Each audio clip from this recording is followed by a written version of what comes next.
There are several music teachers here, and music teachers are very important to me, and I hope they're very important to you too. I was hoping that any of the folks who are music teachers, could you just take a moment and come up on stage so that we can learn who you are, see your face, recognize you.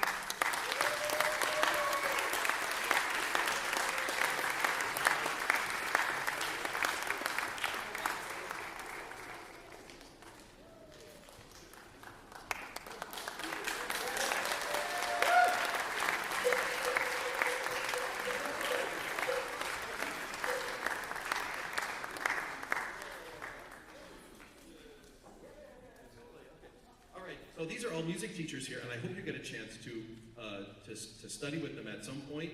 And I want to make sure that if you're interested in music, these are the people that you want to seek out.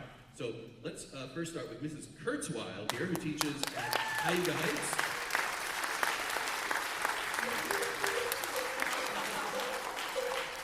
This is Mr. Zowell, who teaches at the Montessori School, Elizabeth Ann Clune School.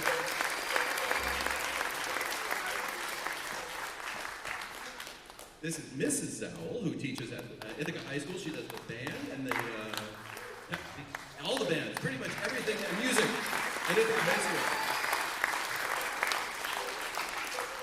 This is Ms. Gale, who teaches voice at Opus Ithaca.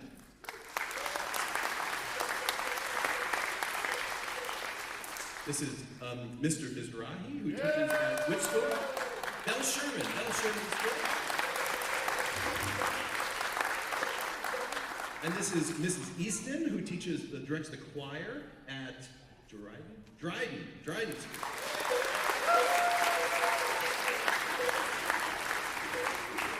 So if you would like to get involved in music, there's lots of other music teachers too, but these are some of the most, as far as I'm concerned, these are the coolest people. Matter of fact, I became a music teacher because my music teachers were the coolest people. I always thought they were great. So can we just give one more round of applause for the Ithaca music teachers?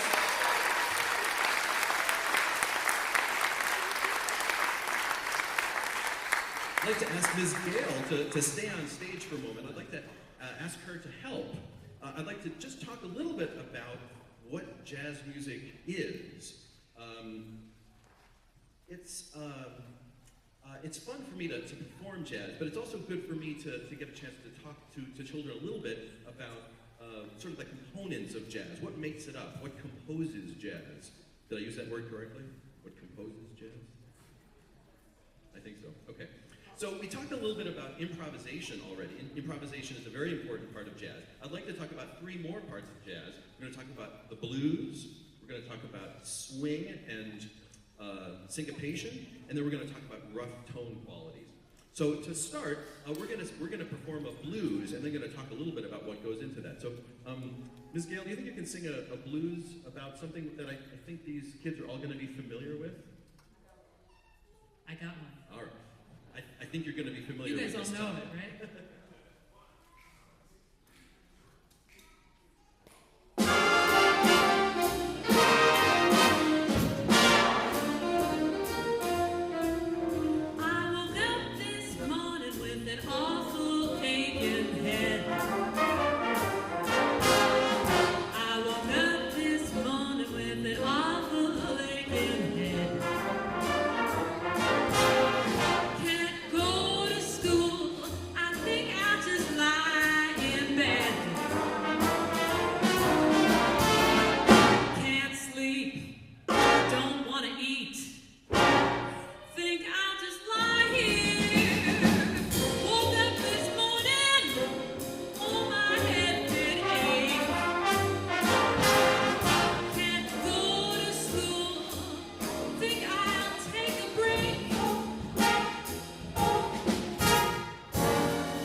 So we call that type of song a blues. Does anyone know, any of the kids know what it would mean if you were to say, you have the blues today, or I have the blues? Does anyone know what that means? Ever heard that expression before? What do you think that means?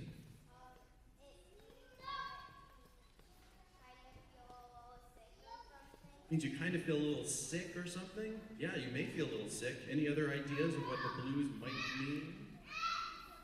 You feel sad. Yeah, the blues often means you feel sad. Well, what's interesting about the form of music we call the blues is that sometimes it's a little bit funny. Maybe it has a little element of sadness to it, but it's a little bit funny. There's a little bit of we're a little unsure as to, well, it's something that's about a sad topic, but it's also kind of funny at the same time. So the blues is a very important part of jazz music. So to show you what goes into making a song sound like the blues, I'm going to have the band play just a few notes that are not in a blues style.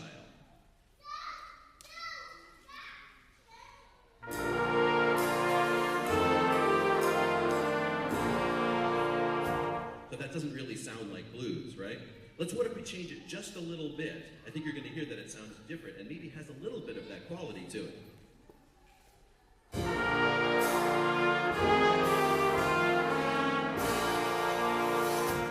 Did you hear those interesting clashing sounds?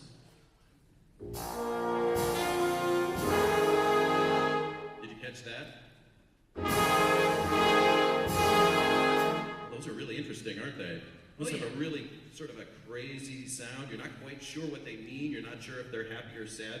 Well, that's the blues. That's the very nature of the blues. That gives it a particular emotional quality that is really important for jazz. I'm going to show you what makes it sound that way. First, we're all going to sing something together, okay? We're just going to sing 3 notes of a scale. We're going to sing 3 notes of a scale. Hey, band, can you play me the first note of the scale? Okay, so we're all going to sing together. 1, 2, 3. Ready? 1, 2, 3. Okay, that third note right there, that's a really important note. That's the note that decides whether the sounds that we're hearing are happy or sad. So the band is now going to play 2 different chords, 2 different sounds. One is going to be sad, and one is going to be happy. Okay, you ready? See if we can figure out which is which. Here's the first one. Okay, was that sad or happy? Happy, that was a happy sound, right? Okay, now here's the second one. Was that sad or happy? Sad.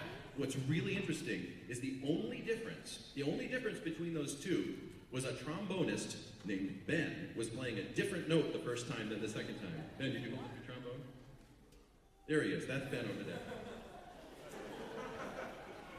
So one was sad and one was happy. In this case, the first one was happy and the next one was sad. Well, what if Ben, who is playing the trombone that has a big slide, what if he slides back and forth between those two? The happier version is a little bit higher. The sad version is a little bit lower. What if he bends the notes and plays back and forth between the two? What do you think that'll sound like? Why don't we find out?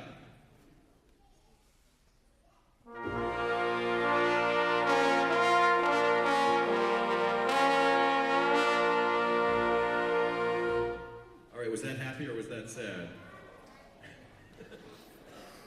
It was a little bit of both, wasn't it? A little bit of both. And was it a little bit funny at the same time, too? Okay, well, that's the blues. That's what makes the blues. We call those notes that Ben were playing blue notes. And you're not quite sure if it's sappy or hat. Sappy or hat. Max, what do you call it when you do that? A spoonerism, that's right.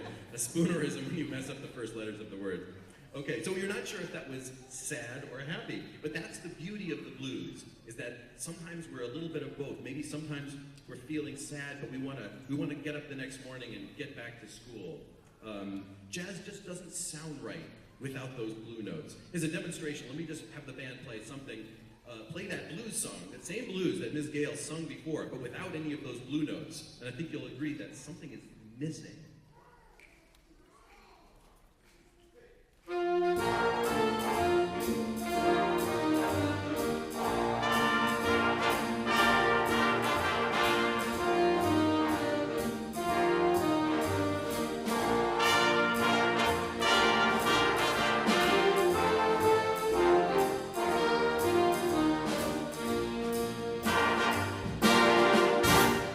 Something was missing, wasn't it?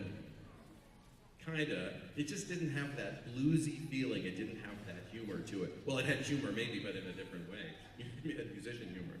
So we talked about improvisation, and we talked about the blues being two very important aspects to jazz.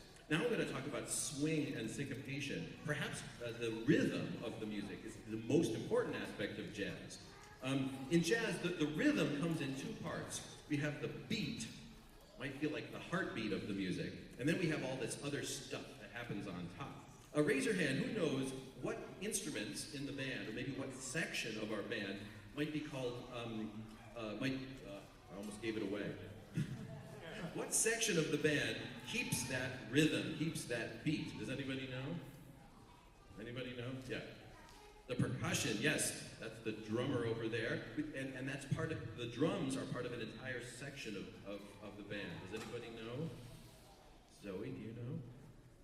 The rhythm section, that's right, we call these folks over here the rhythm section. I'll introduce them one by one here. Let's start with our bassist. Our bass is the heartbeat of the music. That's what keeps the pulse of the music going. Our bassist is named Alex.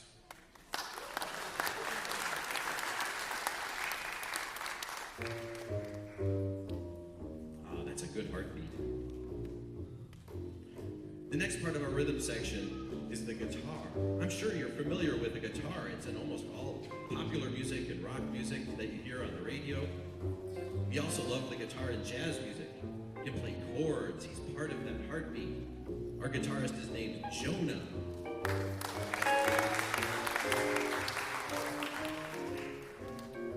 We already talked about the drums.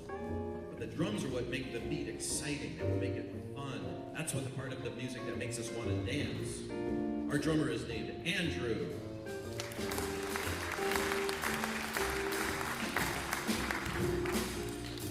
Let's all say a thank you to Andrew's parents for letting him practice the drums when he was going to school. The last part of our rhythm section is our pianist. Piano is a wonderful instrument because it can play chords, it can play background, but it can also play melodies and improvise solos. And our pianist is named Lex.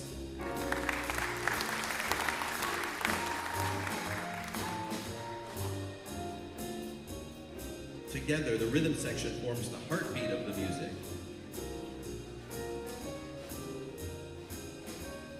I can't hear this without wanting to dance.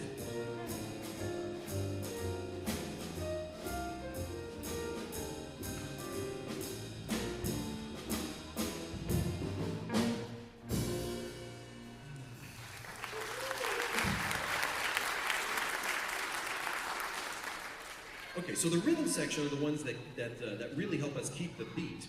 Now, I'm going to do a little game. We're going to have a little fun. I want to talk about the other part of jazz rhythm that's sometimes called syncopation or swing. Let's separate the audience in half, okay? If you're on this side of the auditorium, I want you to stomp your feet, and I want you to count out loud. 1, 2, 3, 4. 1, 2. Everyone reach the floor? You can stand up if you need to. Whatever you need to do to stomp your feet. Okay, on this side of the auditorium, I want you guys to clap. And I'll give you the rhythm that we're going to clap, okay? We're going to go 1 and 2 and. 1 and 2 and.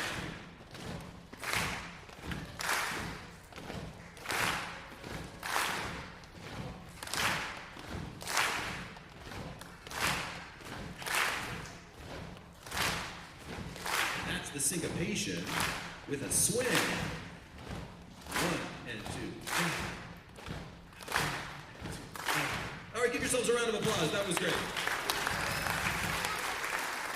That's what we call a swing feeling, and it has a little bit of a syncopation. It has accents where you don't expect those accents. Where we were clapping on and, that's a sort of a funny place for an accent. But that's what makes syncopation and that's what makes swing so compelling and so makes us want to get up and dance. Does that make sense? You know what jazz would sound like if it didn't have a swing feeling or if it didn't have any syncopation? Hey band, you think we could demonstrate that? One.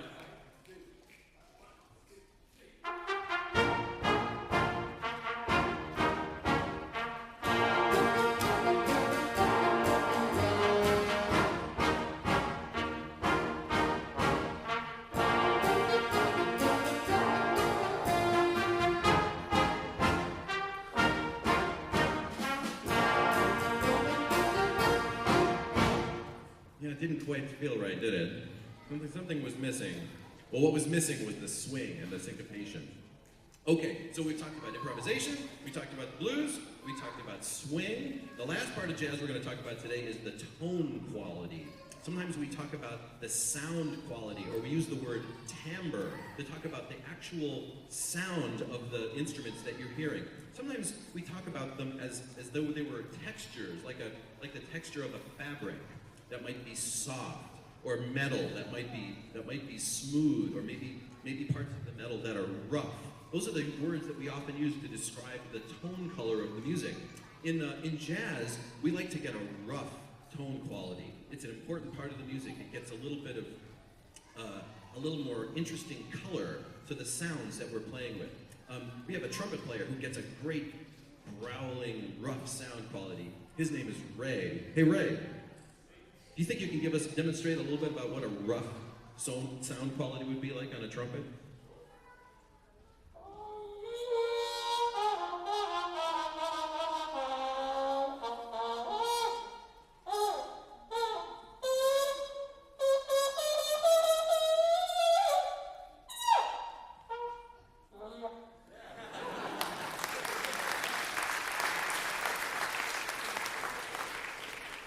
Ray, that was pretty dirty.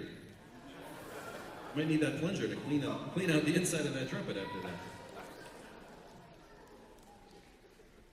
So that's that sound is a critical part of jazz. That rough tone quality. If you don't have it, you think you can imagine what jazz might sound like without it? Ms. Gale, do you think you can help us demonstrate what jazz might sound like without those rough tone qualities? I'll give it a shot.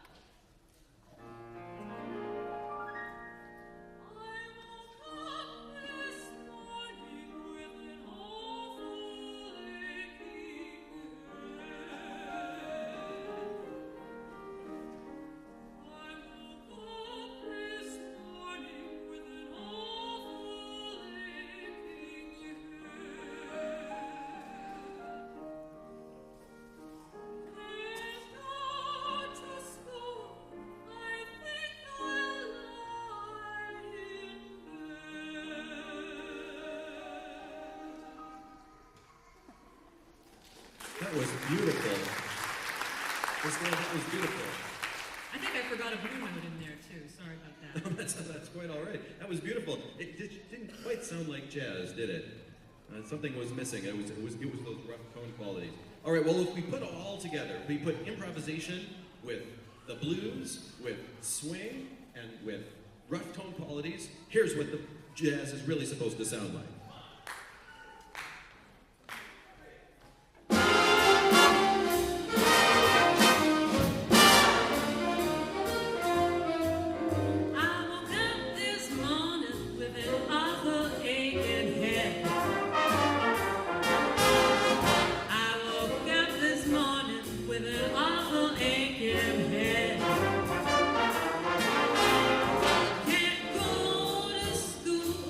Think out loud.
Dale, House Blues. Thank you so much, Miss Dale.